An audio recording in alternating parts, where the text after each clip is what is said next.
Hello friends, welcome to my YouTube channel. Today we are going to learn exploratory data analysis in Python. दोस्तों exploratory data analysis जिसको हम ED के नाम से भी जानते हैं, ये machine learning, data science, deep learning सब जगह बहुत इंपॉर्टेंट होता है।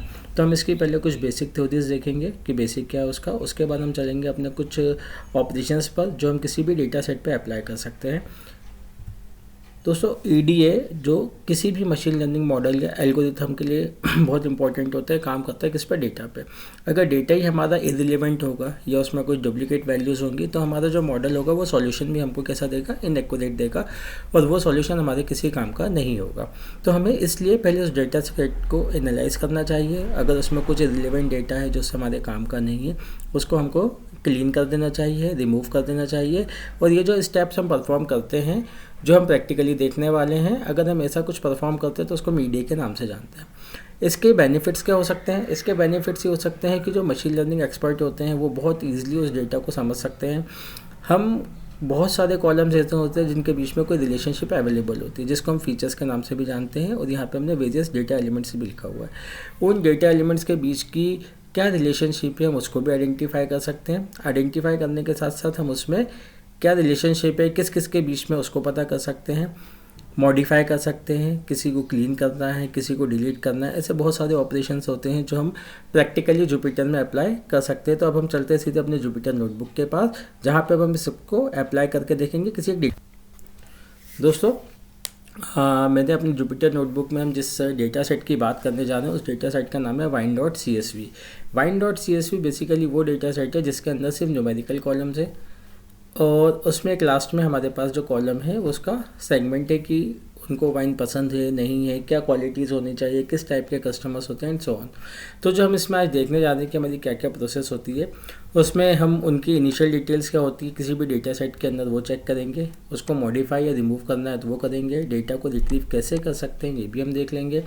स्टैटिस्टिकल इन्फॉर्मेशन जो उसके अंदर अवेलेबल होती है, जिसको हम मीन, मीडियन, मोड, क्वार्टाइल्स के नाम से जानते हैं, और अगर उसके बीच में कोई ग्राफ अगर हम प्लॉट कर पाए, ये बेसिक है। इसके साथ many more functionalities we will learn in our lecture. सबसे पहले हमें किसी भी डेटा सेट को रीड करने के लिए पांडास लाइब्रेरी का यूज़ करना पड़ता है। तो हमने यहाँ पे अपनी बेसिक लाइब्रेरी पांडास उसको इंपोर्ट किया। SPD NumPy को भी हमने इंपोर्ट किया कि अगर हमें कहीं पे कोई न्यूमेरिकल साइंटिफिक कैलकुलेशंस परफॉर्म करने पड़े, कुछ ऐसी वैल्यूज़ का यूज़ हुआ, कुछ फंक्शन का यूज़ है, तो हमने अपने NumPy को भी ले लिया। अगर हमें 2D तक के प्लॉट करने हैं तो हमने यूज़ किया matplotlib.pyplot। अगर हमें इससे एडवांस में जाना है तो हम वहाँ पे Seaborn का यूज़ कर सकते हैं। तो हमारा फर्स्ट स्टेप है how to read a data set. किसी भी डेटा सेट को रीड करने के लिए पांडास के अंदर एक फंक्शन होता है read_csv। ये मैंने अपने प्रीवियस वीडियो में बताया भी हुआ है कि अगर आपको CSV फाइल को रीड करना है या आपको एक्सेल फाइल्स को रीड करना है तो आप उसको कैसे रीड आउट कर सकते हो। किसी स्पेसिफिक लोकेशन से करना है तो आप उस लोकेशन से कैसे रीड आउट कर सकते हो। करेंटली ये जो wine.csv फाइल है ये मेरे करंट फोल्डर के अंदर है, इसलिए मुझे यहाँ पे कोई भी एडिशनल पाथ नहीं देना पड़ता। मैंने सिर्फ यहाँ पे नाम पास किया wine.csv। सबसे पहला फंक्शन जो हम परफॉर्म करते हैं जिसका नाम है शेप का रिटर्न करेगा। ये रिटर्न करेगा कि आपके किसी भी डेटा सेट के अंदर कितनी number of rows and columns available है। मैं एक चीज़ बताना भूल गया था आपको कि हमने जैसे इसको रीड किया तो हमारा जो पूरा का पूरा डेटा सेट है उस वाइन नाम के ऑब्जेक्ट में आ गया है। अब हमें कोई भी ऑपरेशन परफॉर्म करना होगा तो हम इस वाइन की हेल्प से कर सकते हैं। यहाँ पे हमने वाइन के साथ डॉट ऑपरेटर का यूज़ करके किसको कॉल किया था, शेप को। शेप का रिटर्न करेगा number of rows and columns. It means कि हमारे डेटा सेट में 178 number of rows and 14 columns है। Sometimes they columns are called the features और एट्रीब्यूट्स। इसको हम एट्रीब्यूट्स और कॉलम के नाम से भी जानते हैं। सेकेंड है हमारे पास इन्फो फंक्शन। तो हमने वाइन के साथ डॉट ऑपरेटर, क्योंकि वाइन में हमने रीड करके रखा है डेटा को, इन्फो ऑपरेटर का यूज़ किया। इन्फो जो देगा वो पूरे इन्फॉर्मेशन देगा about the column name and there data type. आपके पास कौन से कॉलम है, उन कॉलम का क्या डेटा टाइप से, ये सारी वैल्यूज़ आपको प्रोवाइड करेगा। तो यहाँ पे हम देख सकते हैं कि हमारे पास 0 से लेकर 13 तक के कॉलम्स हैं। हर कॉलम का नाम क्या है, उन कॉलम के अंदर हमारे पास कितनी वैल्यूज़ अवेलेबल हैं, और एक भी वैल्यू हमारे पास नल नहीं है, यानी कि हमारे डेटा सेट के अंदर एक भी मिसिंग वैल्यू अवेलेबल नहीं है। हर एक कॉलम का डेटा टाइप उसने यहाँ पे आपको देख के रखा है, float, integer, 64 and so on. Then if you want to read only the first column, क्योंकि हमने जब इसको रीड किया तो यहाँ पे एक नाम आया था कॉलम। अगर हमें सिर्फ इस कॉलम को रीड आउट करना है तो हम यहाँ पे फंक्शन यूज़ कर सकते हैं वाइन डॉट कॉलम्स का, वाइन डॉट कॉलम्स। दोस्तों याद रखना ये केस सेंसिटिव होते हैं, यहाँ पे सी स्मॉल है। अगर आपको किसी को स्पेसिफिक कॉलम को रीड करना तो उस कॉलम का जो नेम होगा वो जिस फॉर्मेट में होगा आपको उसी फॉर्मेट में पास करना पड़ेगा, क्योंकि केस सेंसिटिव है। कॉलम्स को अगर आपने यूज़ किया तो return the name of all the column, जितने भी कॉलम्स अवेलेबल थे उन सबको इसने रिटर्न किया इन फॉर्म ऑफ अ लिस्ट, क्योंकि यहाँ पे बिग ब्रैकेट्स आ रहा है, बिग ब्रैकेट्स रिप्रेजेंट करते हैं in form of list. If you want to read the first 5 records in your data set, अगर आपको फर्स्ट 5 रिकॉर्ड को यूज़ करना है तो आप हेड फंक्शन को यूज़ कर सकते हो, read first 5 records in your data set. जो भी आपके पहले के 5 कॉलम होंगे, 5 रिकॉर्ड्स होंगे, उनको रीड करेगा। यहाँ पे हम देख सकते हैं कि हमारे पास पूरे के पूरे 14 कॉलम्स अवेलेबल है। जो लास्ट में कॉलम है ये आपकी टारगेट क्लास को भी डिनोट करता है, क्योंकि यहीं से हमको पता चलेगा कि क्या क्या वैल्यूज़ हमें करनी है। जैसे हमने हेड फंक्शन का यूज़ किया वैसे हमारे पास एक होता है टेल फंक्शन। अगर हेड टॉप 5 को शो करता है तो किसको रिप्रेजेंट करेगा, टॉप बॉटम से 5 को रिप्रेजेंट करेगा। देन हमारे पास एक और फंक्शन होता है जिसको हम वाइन के साथ ही यूज़ करते हैं, जिसका नाम है drop duplicate. Sometime it happens कि हमारे डेटा सेट में कोई डुप्लीकेट वैल्यूज़ आ जाती हैं या डुप्लीकेट कॉलम्स आ जाते हैं, बाय मिस्टेक हो जाता है। तो हमने क्या किया, उन डुप्लीकेट्स को ड्रॉप कर दो और जो उसमें से फर्स्ट वन है यानी कि जो पहला रिकॉर्ड था उसको रख लो। मतलब पूरे रिकॉर्ड्स आपको डिलीट नहीं करने, कोई एक ना एक कॉपी तो आपको रखनी होगी। अगेन हमने उसको किस में सेव कर दिया, सेम नेम वाइन में। आप लोग को ये पता होगा पाइथन की फंक्शनलिटी होती है कि आप एक ही ऑब्जेक्ट के अंदर मल्टीपल टाइम्स वैल्यू को अपडेट कर सकते हो और वो हमेशा उसकी अपडेटेड वैल्यू को ही लेगा। If you want to check the null value is available in your data set, वैसे तो हमने इन्फो फंक्शन में चेक कर लिया था कि हमारे डेटा सेट में एक भी नल वैल्यू अवेलेबल नहीं है, बट अगर आपको कभी फंक्शन से चेक करना हो तो उसके लिए फंक्शन होता है इस नल।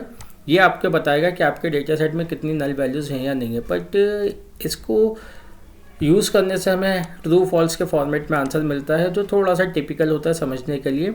अगर हम इस नल के साथ एक फंक्शन को यूज़ करते हैं जिसका नाम होता है sum, this is called the statistical function sum, तो ये आपको ये बता देगा कि हर एक कॉलम में कोई नल वैल्यू अवेलेबल है या नहीं है। तो यहाँ पे सारी वैल्यूज़ 0 हैं, इट मीन्स कि हमारे डेटा सेट के अंदर एक भी नल वैल्यू अवेलेबल नहीं है। ये चीज़ हमने इन्फो फंक्शन में ऑलरेडी चेक कर ली थी। सेकंड है हमारे पास हम इसमें वैल्यूज़ को सॉर्ट भी कर सकते हैं, यानी कि असेंडिंग और डिसेंडिंग ऑर्डर में। तो हमने इसको कर लिया सॉर्ट अंडरस्कोर वैल्यूज़। अब अगर आपको वैल्यूज़ को सॉर्ट करना है तो हमने यहाँ पे इसको एक कॉलम दे दिया अल्कोहल। अल्कोहल मैंने यहाँ पे फर्स्ट कॉलम था, अल्कोहल मैंने यहाँ पे क्या था फर्स्ट कॉलम, तो मैंने इसको सॉर्ट कर लिया अल्कोहल के नाम से। अगर मैं थोड़ा सा ऊपर आपको दिखाऊँ तो अल्कोहल की मेरी वैल्यूज़ कुछ थी, मैं अगर हेड फंक्शन से आपको दिखा दूँ तो अल्कोहल की मेरी कुछ वैल्यूज़ थी आपके पास 14.23 से स्टार्ट थी, है ना। बट जैसे ही मैंने इसको सॉर्ट किया इसकी पहली वैल्यू हो गई 11.03, यानी कि सबसे मिनिमम वैल्यू उसके पास वही होगी। बाय डिफ़ॉल्ट ये असेंडिंग ऑर्डर में अरेंज करता है। अगर आपको असेंडिंग ऑर्डर में नहीं करना है तो आप यहाँ पे जाके ASCENDING ascending is equal to false कर सकते हैं। असेंडिंग इज इक्वल टू अगर आप फॉल्स कर देंगे तो ये जो आपका डेटा सेट है जस्ट आपके अपोजिट रिटर्न हो जाएगा डिसेंडिंग ऑर्डर में। प्रिंट करने के लिए हमने इस ऑब्जेक्ट को नीचे पास ऑन कर दिया। आप इसको प्रिंट के साथ भी लिख सकते थे, डायरेक्ट भी लिख सकते हो, जुपिटर के अंदर इसकी फैसिलिटी होती है।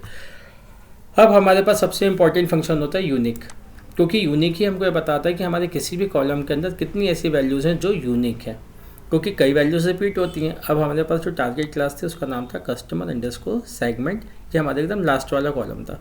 इसकी में कितनी यूनिक वैल्यूज़ है तो मैंने पास किया वाइन लिस्ट में या बिग ब्रैकेट्स के अंदर कस्टमर सेगमेंट, जिस कॉलम को हमको रीड करना था, डॉट यूनिक फंक्शन को इसने बता दिया कि आपके पास 3 यूनिक वैल्यू 2, 3 एंड 1, और इसका डेटा टाइप क्या है इंटीजर 64 टाइप का, यानी कि अब मेरे पास इस क्लास के अंदर कितनी यूनिक वैल्यूज़ हैं 3 यूनिक वैल्यूज़ अवेलेबल है। डिस्क्राइब नेक्स्ट फंक्शन है, ये आपको स्टैटिस्टिकल इंफॉर्मेशन प्रोवाइड करता है।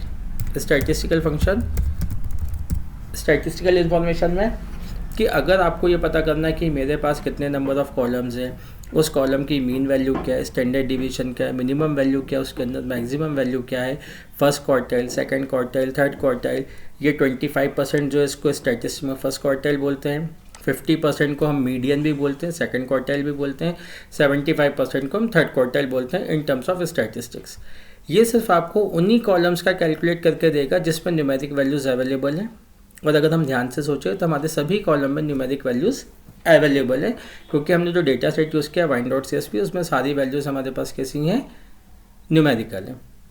तो ये आपको सबसे इंपॉर्टेंट स्टैटिस्टिकल इन्फॉर्मेशन प्रोवाइड करता है। कौन सा फंक्शन, डिस्क्राइब फंक्शन, जिसको अगेन हम वाइन के साथ यूज़ करेंगे। एंड द लास्ट जो आज हम देखने वाले हैं कि क्या हमारे डेटा सेट के अंदर जितने भी कॉलम्स हैं उनमें कोई रिलेशनशिप तो अवेलेबल नहीं है। रिलेशनशिप किसी भी टाइप की हो सकती है कि दो वेरिएबल्स यानी कि दो कॉलम्स कितने एक दूसरे पर डिपेंडेंट हैं, नहीं है। तो हमने यहाँ पे एक फंक्शन यूज़ कर लिया .corr, it represent the correlation between all the columns, क्योंकि यहाँ पे अभी हमने कुछ पास नहीं किया है। क्या हमको बता रहा है, कोरिलेशन ऑल द कॉलम्स। और हमने यहाँ पे मेथड को पास कर दिया पियर्सन मेथड, क्योंकि कोरिलेशन के लिए अगर हम स्टैटिस्टिक्स से पॉइंट ऑफ व्यू से बात करें तो कोफिशिएंट ऑफ कोरिलेशन या Karl Pearson method of correlation होता है, जिसकी हेल्प से हम कोरिलेशन आइडेंटिफाई करते हैं। क्योंकि हमने कोई भी स्पेसिफिक कॉलम पास नहीं किया था, तो इसने सब की रिलेशनशिप बता दी, किस कॉलम की किसके साथ क्या रिलेशनशिप और कैसी है। अगर हमें एकदम स्ट्रॉन्ग रिलेशनशिप देखनी है दो कॉलम्स के बीच में, तो उनके बीच में पॉजिटिव वैल्यू होनी चाहिए और कोरिलेशन की वैल्यू लाई करेगी 0 to 1 और समटाइम इट हैपन्स -1 to +1, ये भी हो सकता है। तो हमें तो सिर्फ अगर स्ट्रॉन्ग रिलेशनशिप चाहिए तो हम क्या करेंगे, +1 के पास की जो भी सबसे बड़ी वैल्यू है वो ले लेंगे। इसके लिए मैंने आपको यहाँ पे बताया कि अब अगर मेरे को किसी पर्टिकुलर कॉलम के अकॉर्डिंग चेक करनी है कि इसका कोरिलेशन अदर कॉलम्स के साथ कैसा है, तो मैंने यहाँ पे सेम फंक्शन की यूज़ किया wine.corr, मेथड मेरा सेम था पियर्सन, बट यहाँ पे मैंने साथ में एक कॉलम नेम पास कर दिया जिसका नाम था अल्कोहल। तो ये अल्कोहल क्या करेगा, ये जितने भी रिमेनिंग कॉलम्स है उसके साथ उसकी रिलेशनशिप कैसी है, पॉजिटिव है, नेगेटिव है, उनकी जो भी वैल्यूज़ को बता देगा।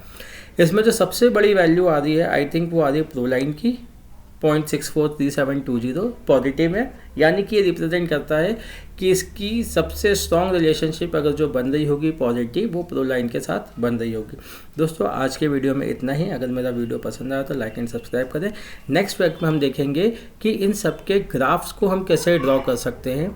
2D ग्राफ को सीबॉन से भी देखेंगे, मैटप्लॉटलिब से भी देखेंगे, कितने टाइप के ग्राफ से हम EDF को रिप्रेजेंट करते हैं। Thank you friends.